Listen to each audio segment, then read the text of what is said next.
Adamo è un bambino speciale, possiamo dire che tutti i bambini sono speciali, sì. Però lui è l'ultimo bambino nato in Italia. Cioè, dopo di lui nel nostro paese non è nato più nessuno. Noi facciamo tutto il possibile ovviamente per stargli vicino, per farlo giocare, per cercare di non fargli sentire questa mancanza. Però ovviamente questa mancanza c'è, perché lui non sta crescendo con i suoi coetanei.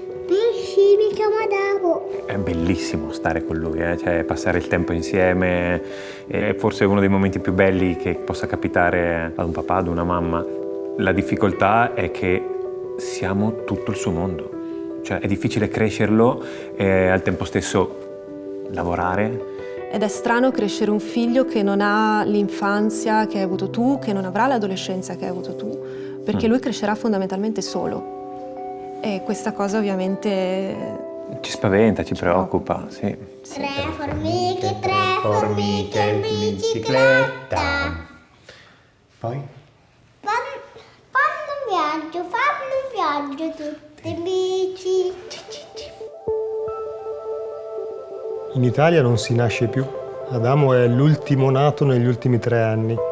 Come è potuto succedere? Purtroppo nel nostro paese la questione demografica è stata a lungo fortemente sottovalutata. La persistente denatalità ci ha fatto diventare il primo paese al mondo in cui i bambini sono diventati di meno rispetto ai nonni. E quindi siamo scivolati all'interno di questa trappola demografica irreversibile. Del resto era inevitabile perché se mancano le politiche efficaci nei confronti delle famiglie, se mancano misure strutturali per la maternità e la paternità, se mancano i servizi per l'infanzia e gli asili nido, è chiaro che questo destino rischia poi di essere quello che effettivamente poi purtroppo si è realizzato. Questa è la mia classe. Tornare qui, tornare in questa scuola è triste perché mi fa ripensare a quello che quotidianamente vivevo con i bambini che tutti i giorni accoglievo, con i quali giocavo, che ti chiamavano maestra, ti tiravano il grembiulino quando entravi, ti facevano tante richieste contemporaneamente. I bambini riempiono sempre e il fatto che non ci siano più crea assolutamente un vuoto, un grande vuoto.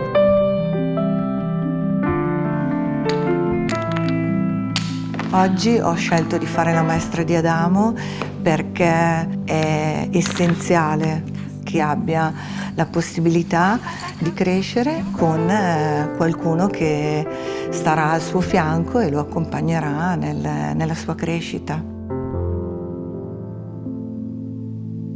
Le aziende hanno fatto fatica a strutturarsi a favore dei neogenitori. Servivano iniziative in grado di intervenire sulle condizioni lavorative, sui regimi orari e a favorire la conciliazione tra lavoro e famiglia attraverso congedi parentali.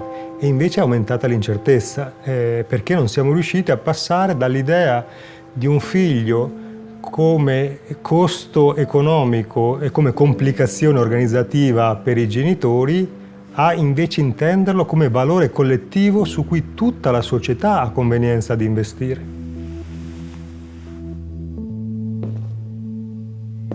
Questa è la sala part dove io ho lavorato tantissimi anni e la sala part è proprio il luogo dove la vita ha origine. Io mi ricordo benissimo quando è nato Adamo, ricordo tanta emozione, ricordo poi il suo pianto e la commozione mia e della mamma e del papà di sentire questo urlo alla vita, ci sono anch'io. E quello che prima era qualcosa che io facevo quotidianamente ed era la normalità, con la nascita di Adamo è diventata l'eccezionalità.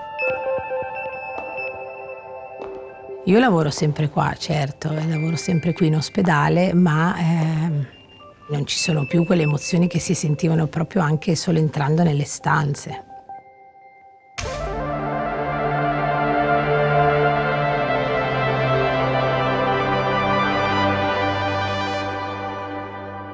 Sono stati 3 anni bellissimi, cioè comunque fare papà e essere genitori è stupendo, non possiamo negare che non siano stati complicati, però posso dire con certezza che non abbiamo mai dubitato neanche per un secondo, direi, di aver portato Adamo in questo mondo. Per noi rappresenta anche un po' la speranza, no? La speranza per l'Italia, rappresenta la speranza di avere un futuro. Sì. Perché i bambini sono il nostro futuro.